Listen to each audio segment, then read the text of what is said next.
I'm sure you've all been in this position. You ask a kid how their day was, and you're lucky if you get one word in reply. Our next guest says that type of answer can actually tell you more than you think. Parenting expert Vivian Meraki joins me in studio this morning with tips on how we can get our kids to open up after school. Vivian, great to have you back. Thank you so much. Okay. Yeah, great to have you. Yeah. After a long day at school, some kids come home and they are silent. They don't have anything to say. They don't feel like talking. So what does that actually tell us?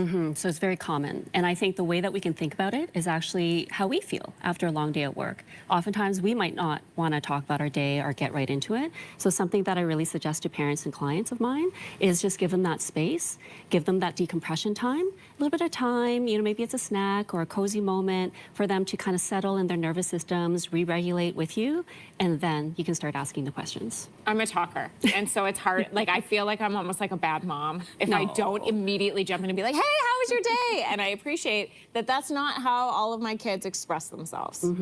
Yeah.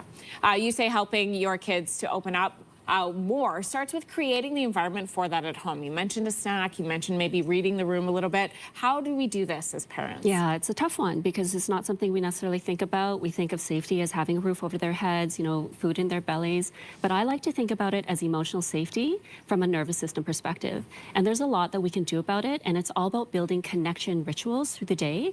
One of the most common ones that I recommend to my clients is actually my 10-minute heart-to-heart.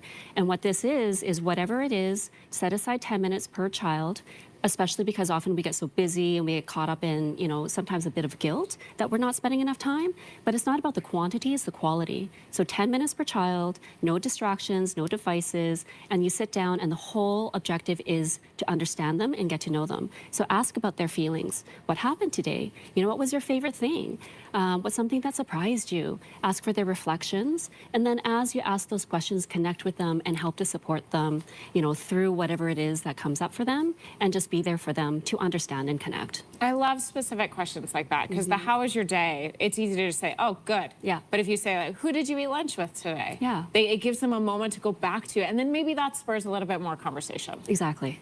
Why is the language we use with kids so important at kind of guiding their responses to us? Yeah, so the language you use is important because a lot of times we may actually unintentionally be eroding the very emotional safety we want for them out from under them.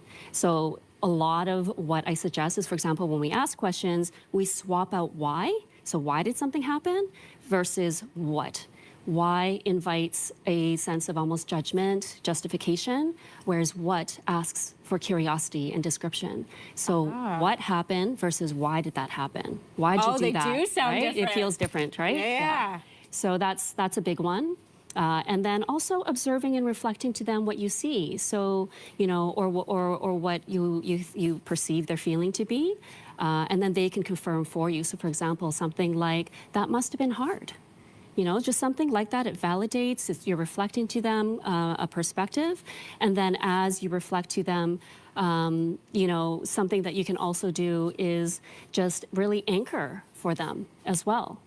Sometimes when kids come home, they've had a day, and it's met with like a lot of physical release of that, like slamming doors or frustration. How do we deal with that as parents? What should our response be? Yeah, so I think the main thing with a lot of those kind of behaviors is that can be a real signal that their nervous system is overwhelmed, overtired, or they don't have the vocabulary to express. So the first thing is to check ourselves and to just make sure that for ourselves, what is coming up for us. So I have a framework that I offer a lot of my clients. It's called CALM. Really simple to understand. So first is center ourselves.